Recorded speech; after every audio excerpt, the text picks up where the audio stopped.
नमस्कार दोस्तों, डॉक्टर संग्राम पाटिल बोल रहा हूँ।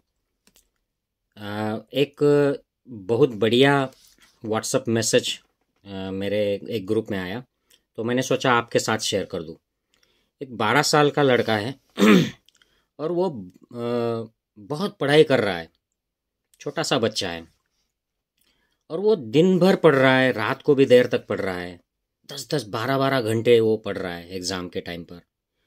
और उसको हिस्ट्री सब्जेक्ट में वो फेल हो जाता है।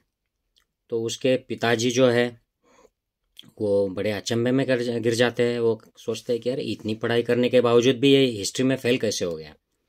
तो वो स्कूल चले जाते हैं, टीचर्स से रिक्वेस्ट करते हैं कि भाई ये क्या माजरा है। तो टीचर कहते हैं कि देखो ये सब गलत लिख दिया है, या आंसर शीट देते हैं। तो वो आंसर शीट जो उसने सॉल्व की है उसको देख के ये जो पिता है ये अपने सिर पर हाथ लगा लेता है। तो उसमें क्या वो देखता है, उसमें सवाल होता है कि इंडिया को स्वतंत्रता कब मिली। तो उसमें आंसर है 2014। दूसरा सवाल है हरित क्रांति कब हो गई इंडिया में, आंसर है 2014। तीसरा सवाल है इंडिया में एयर सर्विस कब शुरू हो गई, आंसर 2014।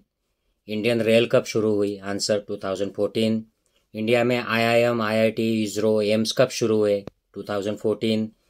भारत के जो सशस्त्र दल है, सीआरपीएफ है, सीआईएसएफ है, आईटीबीटी है, ये कब शुरू हुए, आंसर 2014। इंडिया में इंडस्ट्रियल रिवॉल्यूशन कब से शुरू हुई, 2014। आईटी रिवॉल्यूशन कब शुरू हुई, 2014। इंडिया में पहला कंप्यूटर कब आया, 2014। इंटरनेट कब आया, 2014। तो डैड घर पे आते हैं और गुस्सा हो जाते हैं और बच्चे से पूछते हैं कि अरे क्या बेवकूफ़ हो, ये क्या आंसर लिखे हैं तुमने, तुम्हें इतना भी नहीं पता है। तो बच्चा कहता है कि डैडी आप ही तो बताते हो कि पिछले 70 साल में इंडिया में कुछ भी नहीं हुआ है। जो भी कुछ हुआ वो 2014 के बाद ही हुआ है।